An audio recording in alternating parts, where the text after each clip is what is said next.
Tossing Grenades at Windmills podcast. Welcome to the Tossing Grenades at Windmills podcast. I'm Rhombus Tix. This is Chapter 7 of Micronation, Virtual Children, from Amberlove's memoirs. There was no reason for me to be disgusted by the muffins. I guess I just felt that there was something wrong with them. But I honestly never felt that there was something wrong with the child who sold them to me. I'd like to take credit for what we found and did, believe me, but I can't. We had been traveling for 9 months. Darla kept trying to find cases for her husband, but he rejected them all in disgust. We tried investigating a few things here and there on the side, but Prow always did a horrible job at it. He claimed it was because I was a weak Watson. I don't understand why he had to take this frustration out on me. He was the one who sent Chester to prison. So there we sat inside of a bistro in Prague. I must admit there was something I loved about the name. It helped describe the wonderfully twisted streets and wonderfully twisted iron with its Gothic curlicues. That kind of thing was all over Europe, but somehow it became more alive because it was in a city like Prague. It just had a one-syllable name, and it came out in a wonderful way. Anyway, about the muffins. I think the best place to start is to explain the travel pods. Well, it isn't really that hard to understand. Travel pods have been growing like mad in various parts of the world, but not in the US. Basically, they're very sturdy, cheap, and user-friendly drones connected wirelessly to the internet. They allow someone from halfway across the world to visit a place they've never been with all the benefits of being there. You can see, hear, touch anything you could as long as you were really there and only pay a fraction of the cost of a plane ticket. You also don't need a hotel room. The pods were about the size of a small office trash can, with a small, flexible robotic arm. They had 4 wheels and a video screen that could show you the face of the person you were talking to. They also had a lot of cameras so that anyone using them from a distance could look around and see where they were in any direction. So when the child came selling me muffins, I was a bit surprised that they were using one of these drones. I mean, the cost of a normal muffin was more than the cost of a drone. It didn't make any sense to me. The muffins also looked pretty bad. In fact, the only real selling point was the fact that the child was extremely cute and adorable. She had black hair, brown eyes, and dimples. She didn't seem to be capable of guile. "Would you like to buy a muffin?" she asked. "No, thank you," I replied. "Are you sure you don't want to buy a muffin?" She seemed saddened by my refusal to buy the muffins. "I'm quite certain I don't want any." "It's for a really good cause. 10% of proceeds go towards fighting starvation." "It's proceeds." "What?" "The word is proceeds, not profeats," I said. She giggled. Oh, I didn't do too well on my vocabulary test last week." She was just too cute for words. I said, "Oh, all right, I'll buy a muffin." "Don't you dare buy it." "Don't you dare buy a muffin from that little girl," Prow said in a bold voice from across the table. I said, "I'll buy a muffin from anyone I want to, thank you very much." It probably wasn't the nicest thing to say to one's employer, but I was annoyed. "That," Prow said, pointing at the travel pod, "is no ordinary child. That child is a genetically modified clone." "Huh?" The girl selling the muffin said. "Don't you me, you demonic manifestation," Prow said. "Who are you working for?" Darla had been silent up until now, but stood up. "Maybe we should pay our bill and leave, dear." Prow got up and began to shake the machine. "You hear me, brat? Who is your Fagin? Your handler? Someone who is minding your demonic bidding?" "I thought you didn't believe in that kind of thing," Darla said with a combination of amusement and annoyance. "I was speaking metaphorically," Prow said. That was it. I wasn't going to put up with this anymore. The child was on the verge of tears. I said, "I'll buy 40 muffins. How much are they?" $1 apiece," the child said in a voice that was half elation and half misery. "I'll pay for it," I said. Prow looked indignant. "What are you doing?" I ignored him and paid the child. She smiled and left the entire tray. Prow was beside himself and sputtering with rage. Darla couldn't help but giggle. I thanked the child as she left. Her travel pod did a cute little dodge to the left and then sped away. I ate the muffin. It was horrible. I didn't let Prow know that, though. I didn't want to give him the satisfaction. I saw the look of sympathy from Darla. The fact that I didn't offer her one was enough for her to know what it actually tasted like. She didn't want to encourage this kind of behavior in her husband either. After an act of supreme willpower, I managed to finish the muffin. Once I had eaten the last crumb while Prow sat there fuming, I finally asked him so casually, "So what was that fit about?" Prow said, "You're being unusually defiant today, Amberlove. Have you been reading Watson's stories again?" I smiled. I thought I was supposed to be your Watson. Prow mumbled something along the lines of course, and changed the subject. He said, "Well, I think it's impossible for a child to actually be that cute." "Well," Darla said, "how do you know it was even a real child?" Prow scoffed. "Of course it was a real child. You could tell from the background noise." Darla chuckled. "I think you're underestimating the skill of some digital manipulators. I mean, it could have been a real child, but it didn't have to be. We have no real way of knowing." Prow smiled, getting an insane look in his eye that he gets when he decides to pursue a case. "I beg to differ, Darla. I beg to differ. All we have to do is chase this problem down to its origin." I said, "Didn't you have some kind of rule that someone had to hire us to take a case?" Prow paused a moment and shook his head. "Sometimes a puzzle should be solved for its own sake." There was a satisfied harumph as Prow sensed his temporary victory. Being as single-minded as he is, he immediately turned the conversation back to the child that had sold the muffins. "What details do either of you remember about the travel pod?" We sat and thought a moment. Now that I thought about it, aside from the child, I couldn't remember much of anything. That was weird, because I had a very good memory for detail. I remembered the child being very cute, and the fact that the muffins smelled very good, and that was it. "That is significant," Prow said, when I recounted these details to him. Darla's details weren't much better. She did remember that the travel pod moved away at roughly 15 miles per hour based on how fast it moved in relation to the other reference points around it. She shrugged. "I find it troubling myself. I should have been able to remember more." Mr. Prow nodded. "That is significant." "In what way?" I asked. "That," he answered, "will become apparent in time." I didn't know how to respond. Prow often muddled his way through these situations, but without Chester, he wasn't really good at it. It seemed that his intuition was inversely proportional to whoever he had as his Watson. He certainly didn't do any kind of detective work, despite the fact that he called himself one. It wasn't that facts were entirely irrelevant to him, since his intuition relied on having source material from which to draw, but no one was as good as Chester was at that. For anyone else, it seemed to take at least twice as long, sometimes longer. In fact, without a Watson, in many ways, Quiescence Prow was useless. So we spent a considerable amount of time wandering about the city, watching for travel pods.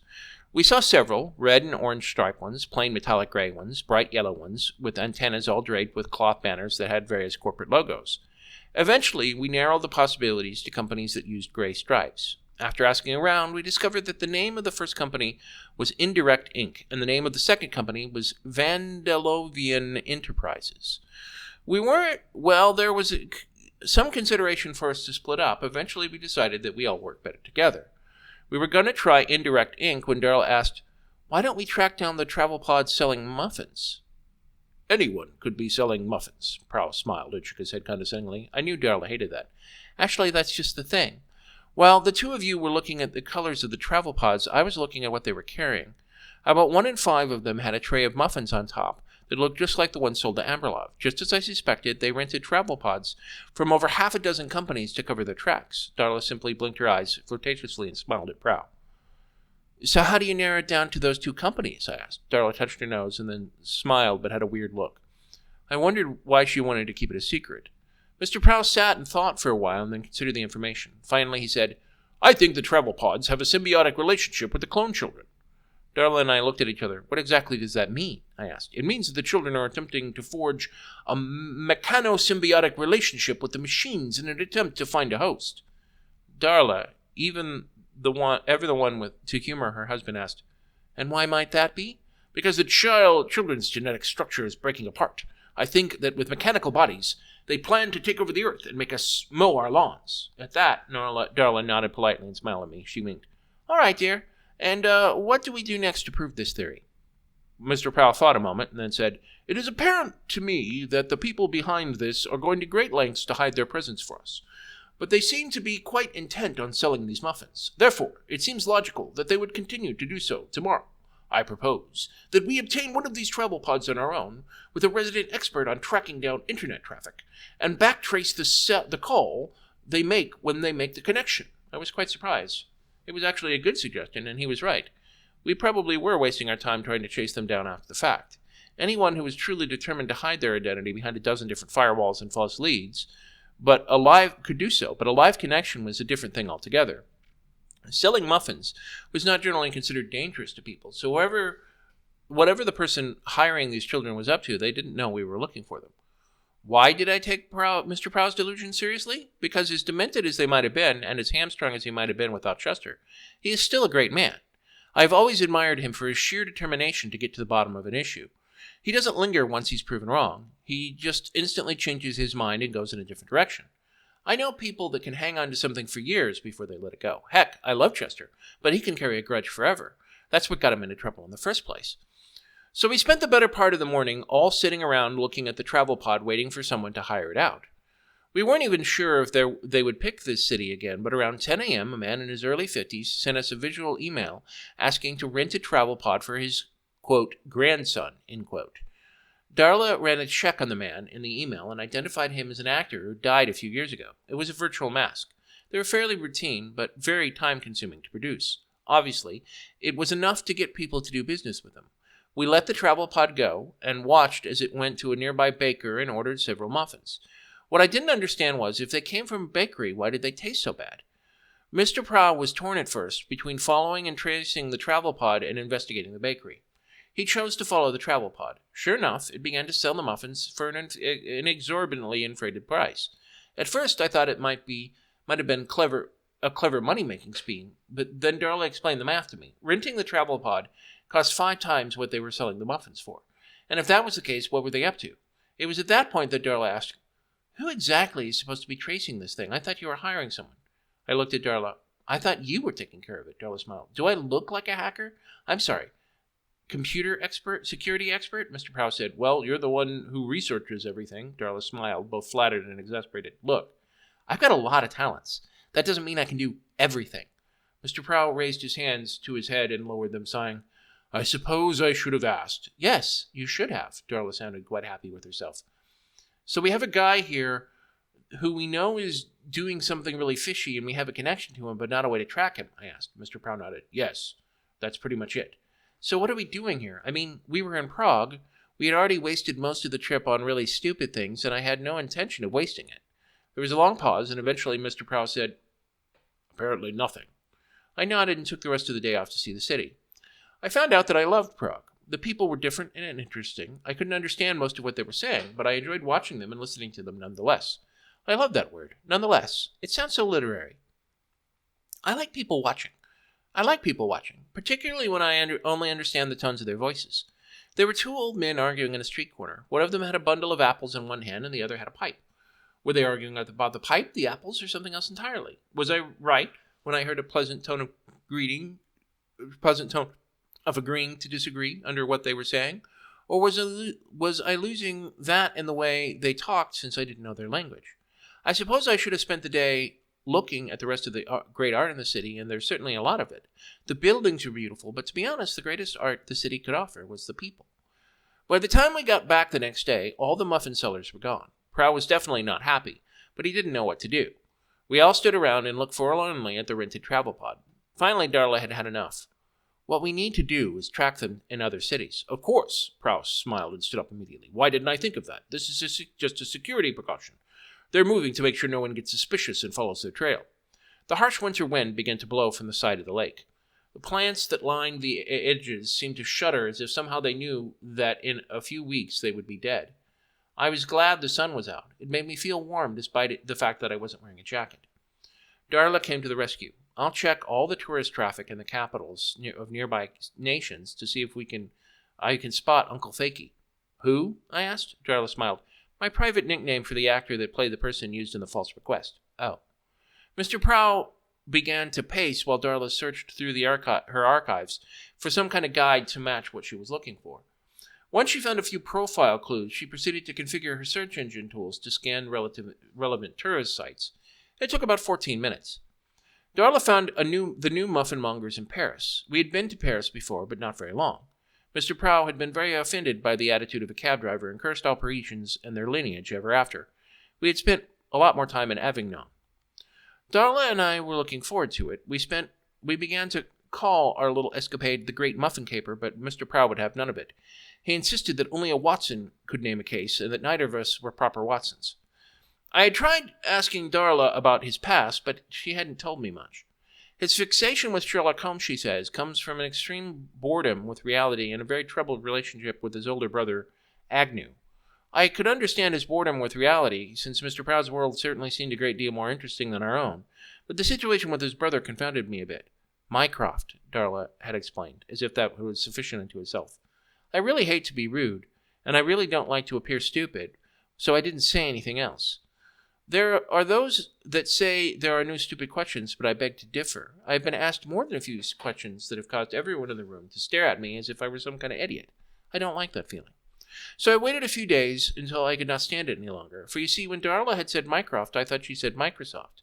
When I tried to research it on Wikipedia, it still made no sense. Then I tried an article on Sherlock Holmes and learned who Mycroft was. Apparently, Sherlock Holmes had a brother who was even more intelligent, more driven, and more neurotic than he was. Sherlock Holmes ended up helping him out on a few different occasions regarding cases. I determined that Agnew must be like Mycroft to Mr. Prow. If things were that strained between them, I can see why he wouldn't want to talk about it, which was sad because I am an only child. If I had a brother or sister, I would make sure I got along with them, no matter what they were like. We arrived in Paris with little fanfare and great anticipation. Mr. Prow was at least enough of a romantic to allow us to take the train, which was a perfectly wonderful way to travel. We were able to see all of the buildings, alleys, and city dwellers moving all together in a cohesive mob. It was simply stunning to behold. The old age of the place, mixed with in among the monuments, still somehow kept an urgent sense of the now. Maybe I'd seen too many movies, but I could feel something magical in the air as we arrived. Mr. Prow didn't want to use a travel pod. We rented another travel pod and tried to lure in our muffin mogul to take the bait. This time we eventually hired a security consultant to work with us to track them back to their home base. This time, we learned from our mistakes. We had everything ready. It still didn't do any good. We didn't get a single hit. Mr. Prow nearly cursed. I could hear him start many words, but close his mouth before he completed them. It was kind of sad, really. Still, his loss was my gain. I don't care what they say about Parisians. They're lovely people, and it was a lovely city. It is true that they didn't really know I was an American. I kept to myself, and as I am wont to do, and merely moved from place to place. As I examined all the French bakeries that I could find, I sampled nothing but by taste. It was a potpourri of smells. Each bakery had a different smell to it. They also all had their own feel. Some were large, some were small. Some were teeming when bustling with people. Some were almost empty. It was at one of the more full bakeries that I saw some of the travel pods with trays of muffin above its short, squat, and flat head. I decided to follow it. In some ways, I thought it was foolish, since there was no physical money trail to follow. And once they had sold their muffins, they just shut down and returned to the garage. But it was something productive to do, and I was in a whimsical mood. It just traveled from place to place selling muffins. I was about to give up and go back to Mr. Prow and Darla when it finally did something strange. It stopped and talked to another travel pod that was selling the muffins. They both spoke in French, but it was badly accented. I had learned to listen to the way people speak while working at the jewelry counter at Hacks. Unfortunately, I didn't know French, though I knew Darla did. I quickly pulled out my cell phone and called myself. Once I heard the voicemail message, I moved over to the pods so that I could record what they were talking about. I looked up Darla later and played it back to her. Unfortunately, I hadn't realized you can't call your own phone on a cell phone. The recording I had thought was voicemail was in fact me playing my saved voice messages on voicemail. Mr. Prow said, "I have an idea." "What?" Darla looked up something in the computer. "We can figure out what the cell towers he was using. By using those, we can look in all the other nearby cell phone towers for travel pods that are using them and match it with the data from Amberlove's phone." I looked at Darla. "Will that work?" She smiled. "Yes and no. He's on the right track, though. I can use the information to find which traffic areas in the Muffin Conspiracy travel pods went to. It took a lot of daylight we had left, and well into the night, but we were finally able to get information to isolate some of the travel pods being used. With a little bit of luck and a lot of bribery to the rightful owners, we put monitors on all four of them. We indeed did get lucky the third time. The Muffinists used 2 of the same 4 travel pods another day in a row. Darla and the consultant, Sten, had been working very hard to track down all the places that had bounced their signal. The Muffinists threw a few false starts, but Sten ran some search programs that let them pick up the trail in each domain where they lost the scent. Eventually, Darla and Sten were able to track it to a cluster of computers in the Grand Caymans. At first, Darla thought this was a dead end or an attempt to throw them off the scent, but Sten showed us, particularly Mr. Prow, a series of readouts and reports that gave him 95% assurances that this was the place they were originating from. Mr. Prow was convinced. That was enough for a decision to be made. We all loaded ourselves up and boarded Prow's plane back in England to the Grand Cayman Islands. The Caymans were very pleasant. The airport was very small and quaint, and I could see major airliners from 2 or 3 carriers, at least with a dozen small jets. The map said that there was another smaller airport in the north. The travel pods were very visible when they went into the town. I thought that Prague was a hotspot for them, but they seemed to be many travel pods as there were people. A few of them were even armed with guns. When Mr. Prow asked the local for more details, they seemed to make him nervous for some reason. The locals explained, "Oh, that's just the police. Sometimes they use them to cover more ground at a time. Most of the stores in the central markets are more pedestrian-oriented than they are car-friendly. Besides, the mayor's brother owns the local travel pod company." That certainly explained a lot. We got in a taxi and headed over to the location that Sten told us housed the controller for the travel pod. We went about 5 to 10 minutes outside the small downtown area until we came to a corporate office industrial park. After navigating several private asphalt roads, we found the right building number and the right office suite. The building said Travel Co. on one side, and then we just sat there. We sat in silence for about 5 minutes when Darla asked, "So what now, dear?" Mr. Prow didn't reply. Finally, Darla had had enough. "Unless you have a better plan, I'm just going to go ask them about the muffins." You could tell just by looking at Mr. Prow that he wanted to say something. I imagine he wanted to say something like, "Are you crazy, woman? Why alert the demons when we don't have to?" But he didn't. He would have before he had been married. Darla smiled, waited for a moment, then stood up and got out of the car. I didn't immediately know what to do in this case, but very quickly I decided that the best course of action was to go with Darla. I gave Mr. Prow a look of apology, opened the car door, and got out. I was about 3 minutes behind Darla. By the time I got there, I was able to see Darla moving further into the building past the receptionist. Darla looked back at me, smiled, and waved me on. She looked at the receptionist. "She's with me." We walked about 10 yards, turned right at a funky fake plant, and then turned left with a shiny glass window. A man inside had a bright orange hair that couldn't decide to be blonde or red. He had the blackest eyes I'd ever seen. The iris was such a dark brown that I couldn't distinguish it from the pupil. Even the whites of his eyes somehow seemed stained by shadow. He was dressed in the height of business fashion, and he stood and smiled at us with a surprisingly pleasant voice and said, "I understand you have some questions about our travel pods." Darla nodded and sat to herself across with him without any invitation. Sort of. She crossed her legs and beamed at him demurely. She was wearing a white shirt with a sky blue skirt. She was being friendly in a way that wasn't really flirtatious, but the arrogant mind might think she was being such. "I'm actually here about the muffins." "Muffins?" "Yes, the muffins." "I'm afraid I don't know what you're talking about." When he wasn't making quick glances at her chest, he was making them at mine. "The muffins your travel pods are selling all over Europe." He smiled. It was the kind of smirk a 9-year-old made when they've been caught but thought themselves quite clever. "Oh, those muffins. What about them?" "Why are you selling them?" she asked. "I don't see what business it is of yours." "Oh," she shifted back and folded her hands on her skirt, smoothing it. "Well, it isn't, but we're most curious about them."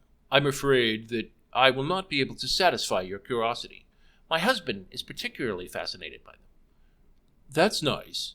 He started to reach for a button to call security or his secretary or whatever. "He thinks they're demon spawn," Darla said. "I'm sorry for your husband's lack of sanity." He pressed the button. "Most people think that. Well, I'm fairly certain that they are not demon spawn. You have gone to a great deal of trouble. I can't help but feeling you've got something to hide, something you want hidden." He said, "Whom do I have the pleasure of addressing?" Darla replied, "Darla Prow. My husband is the one who noticed the unusual behavior of the children selling said muffins." Darla was not really easily deflected once she was focused on a task. She could be stubborn when she wanted to be. "And he is?" quiescent Prow. "Ah, yes. I've heard of him." He leaned back in his chair and smiled. "Have you?" Darla sounded surprised. "Oh, yes. He does excellent work. I've heard about him and about that business in Alaska." He thrummed his fingers on the desk.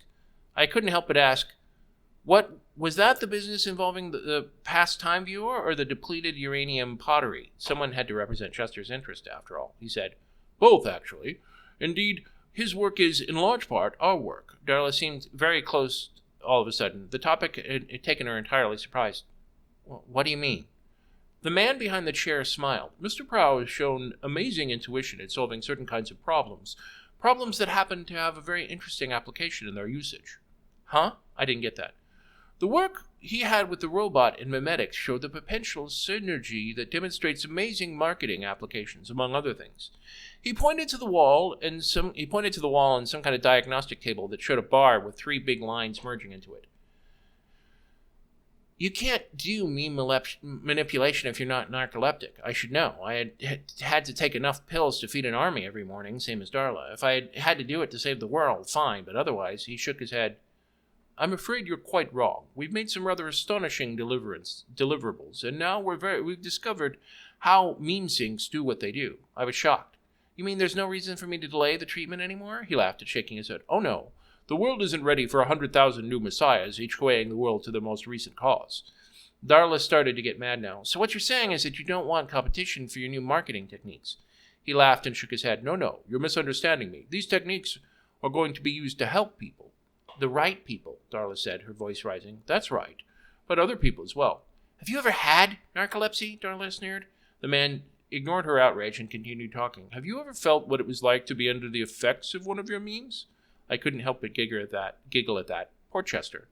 The man looked at me and nodded. Exactly. This kind of technology in the wrong hands could do tremendous damage. Darla slammed both of her fists on the desk, and so that everything on top of it shook and scattered, creating minor chaos in its wake. I am not technology.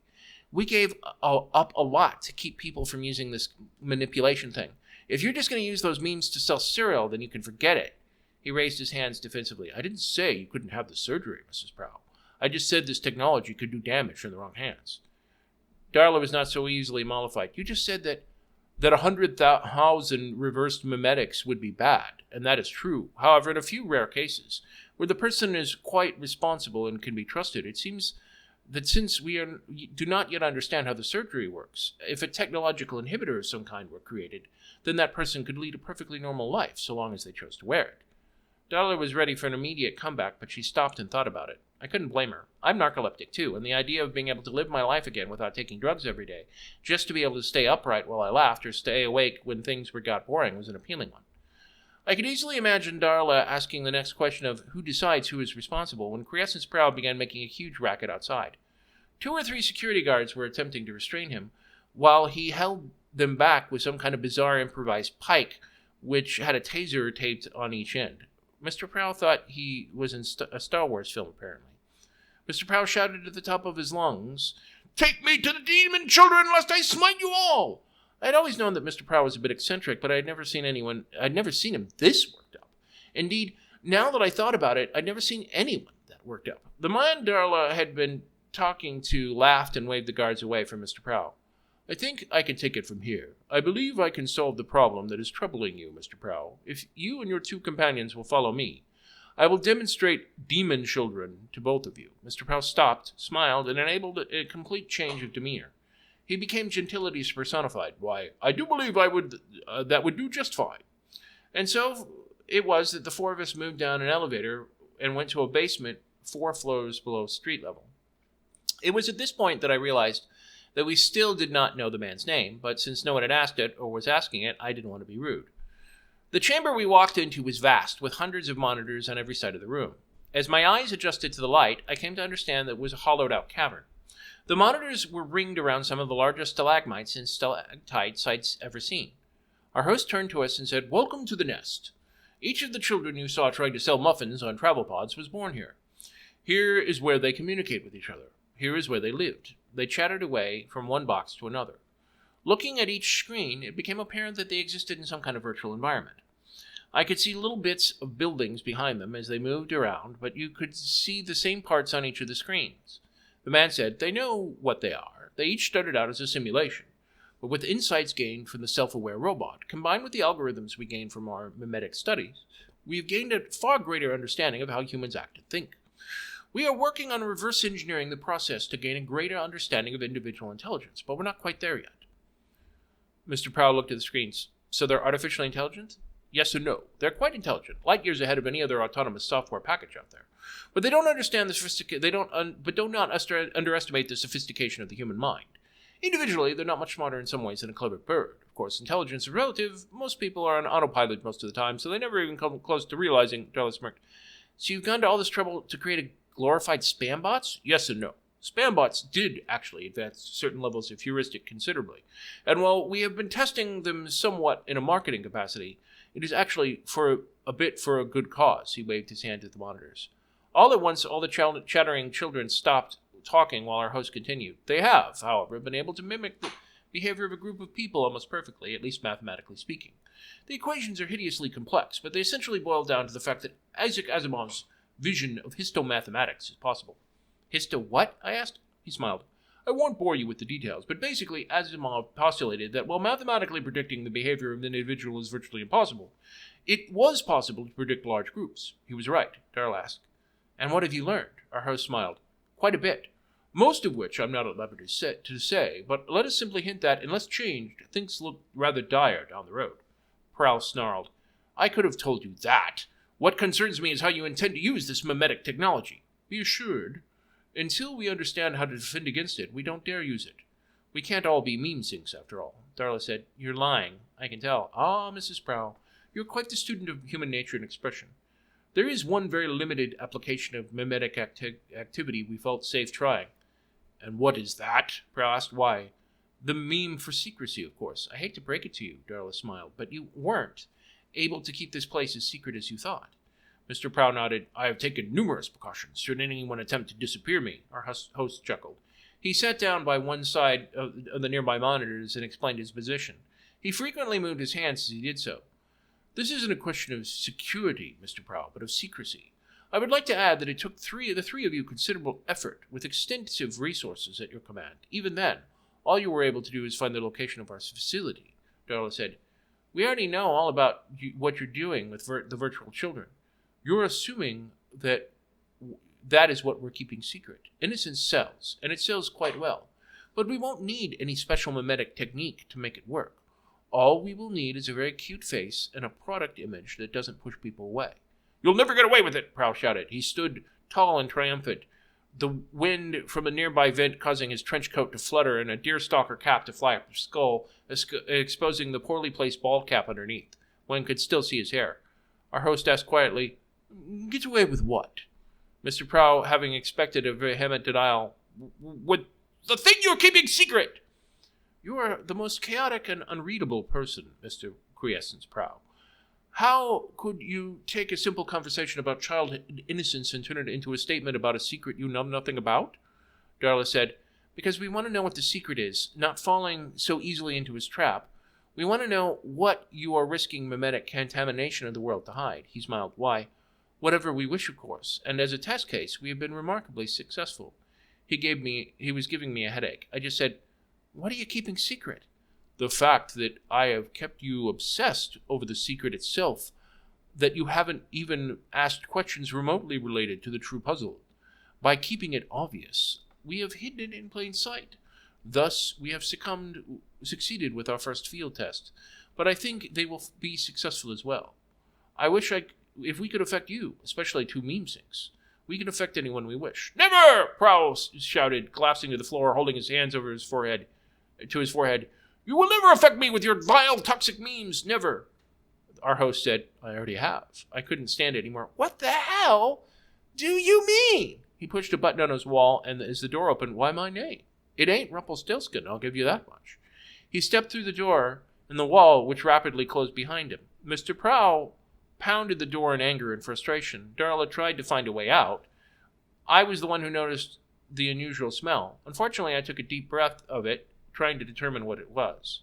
When I woke up, I saw Mr. Prow and Darla sleeping next to me. We were right next to our rental car. I woke up. Mr. Prow cursed a blue streak. I'd never heard him use language like that before. Darla seemed just about as surprised as I was. Well, that tears it, Mr. Prow said. I have to get Watson back now. We've got to find out what these people are up to. Darla didn't look happy about that, but she didn't say anything. I think she wanted to bide her time and find out exactly what Mr. Prow was up to and then tell him how stupid it was, even though I could tell by her expression that the real reason she objected was that it involved getting Chester out of jail. Then again, in retrospect, it was a pretty stupid plan after all.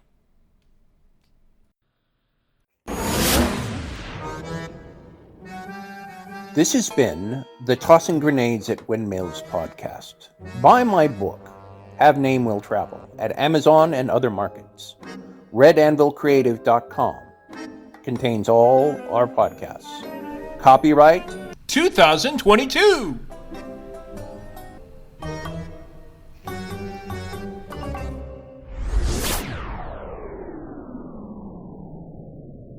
To fight the forces of evil!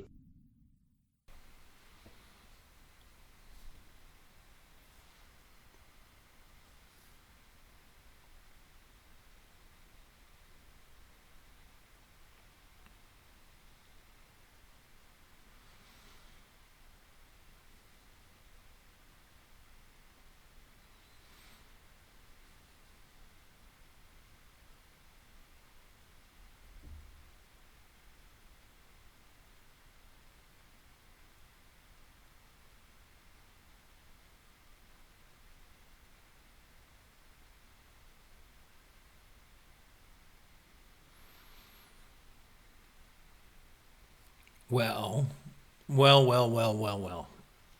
First of all, if you've never heard this before, welcome to the secret commentary at the end of the bumper for every chapter in this novel.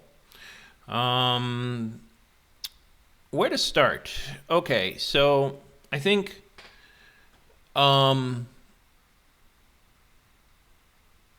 let's start with the positive.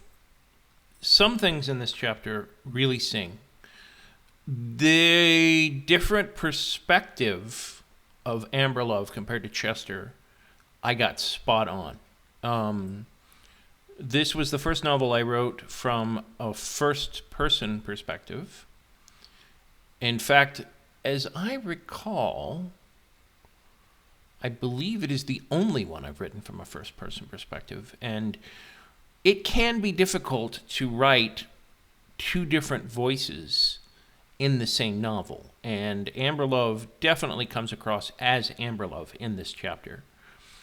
I think the other thing that I think works really well in this chapter are the way it syncs to the previous chapter, where you have lots of seemingly innocuous details, like, one technology over here and another technology over here, and they kind of come together, and that part does come out really well in this chapter. I actually surprisingly get some of the details of the feel of Paris right, where, considering I'd never been to Paris, and I do like some of the smaller details I have in Prague as well. Yeah, that's about it. So let's start with the negative, because obviously that's the more fun part of the commentary, and probably why you're listening to this. If you are listening to this, which I really honestly doubt. If there were rails in the first 6 chapters, this chapter, they go completely off the rails. The idea that Michael Onyx, who is the name of the character who is actually not named in this chapter, who is the only real character in both the first and second novel that is a shared component, does not work. It is a neat idea that, and it's not even clear in the chapter, so to clarify, the idea is that they've harnessed the memes being distributed by the little virtual children chatbots to make it so that secrecy is a thing that they can distribute, which for a conspiracy is a 101 really smart idea, is not executed well. Mainly because at one point, there's only at one point where Amberlove actually says, we haven't asked this guy for his name. We should do that. There should at least be one other, right, instance of Chekhov's shotgun over the wall if you're going to go that route, which I'm not necessarily opposed to, but the execution was lacking. The biggest issue with this chapter is it's just too fucking long. I've had at least 2 different people edit this, and neither ever said, you know what, take this chapter and take out 20% of the words. As I was reading it, I was like, holy fuck, this thing is just way, way, way too long. Another problem with the chapter is that at the end of the day, what inspired me to write it was I see all of these novels in the literature section of the bookstore. Some of them are sci-fi. You know, you'll see urban fantasy in the literature section. And by my estimate then, and I still stand by that estimate, the line about who gets into the official literature section of the bookstore versus people that are resigned to the young adult or sci-fi / fantasy or gaming fiction is largely who you are. And that's therefore largely who you know, and therefore completely fucking arbitrary. And I stand by that assessment / observation. It basically has to do with what your agent thinks about you, what your publishing house thinks about you, or how you just generically sell it. Probably to a certain degree, therefore, how you think about yourself. And I was trying to do that with this novel. Even though it is science fiction, it was an attempt to do more mainstream science fiction versus the completely woo-woo out there time travel, hardcore sci-fi / electro-science, fantasy, robot fantasy thing, whatever, that I did in the first novel. This one was an attempt to be a little more grounded, and Jesus Christ, it is anything but. But I think if I had to do literature now, I would be a hell of a lot better at it than I was 15, 16 years ago. One of my favorite anecdotes just in general, but also about Star Wars, involves how the cantina music scene, in case you don't remember, it's if you've seen Star Wars, you know exactly what I'm talking about. It's the most distinctive musical piece in John Williams' score, which every single piece of it is absolutely fantastic. And John Williams at one point went to Lucas and said, how do you want me to do this? And Lucas said, I want you to imagine that someone took Gershwin and buried it, and a bunch of aliens came back 2,000-3,000 years later, dug it up, and tried to play it. And it sounds like that. That's exactly how it sounds. And in my case, it's as if I had read Tom Clancy or John, a mainstream popular author, buried it, come from an alien culture, and tried to create literature. And it feels like literature.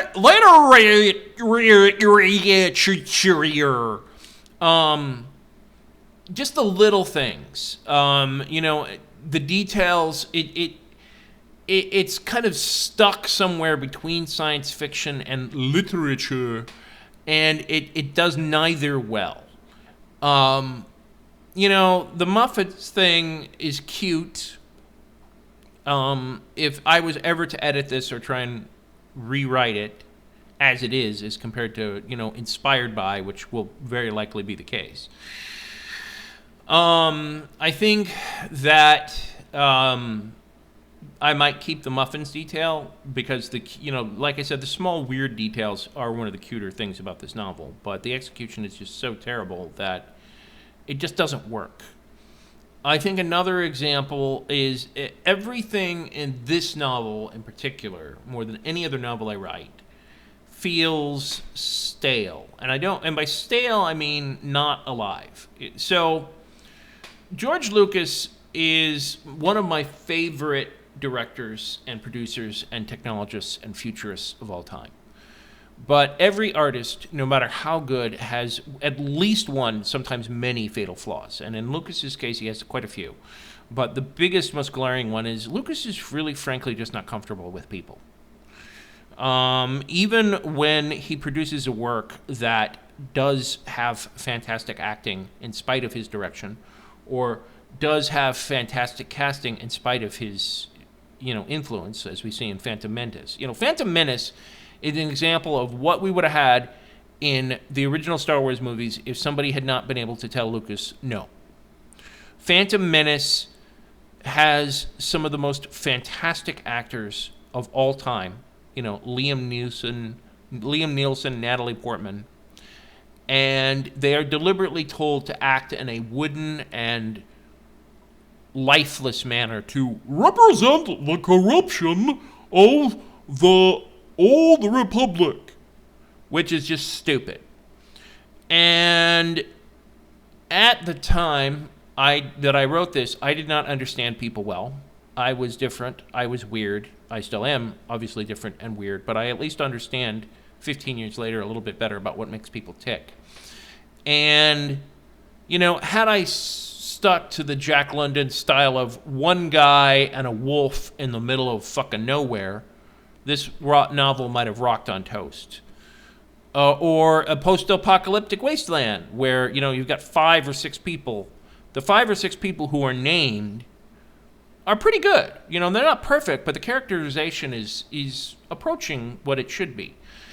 Instead, it feels like, you know, you got a video game with modern 4K, richly textured graphics for our 3 protagonist characters, and then maybe a generation behind for Michael Onyx, and then every other character is basically 8-bit graphics, right? It is just...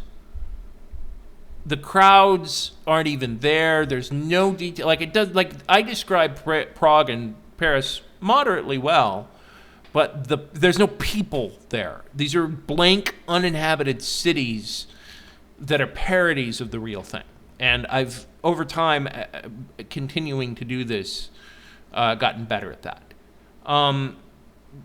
But I think in general, the biggest fix that this would need is it just needs to be about 1,000 to 1,500 words shorter.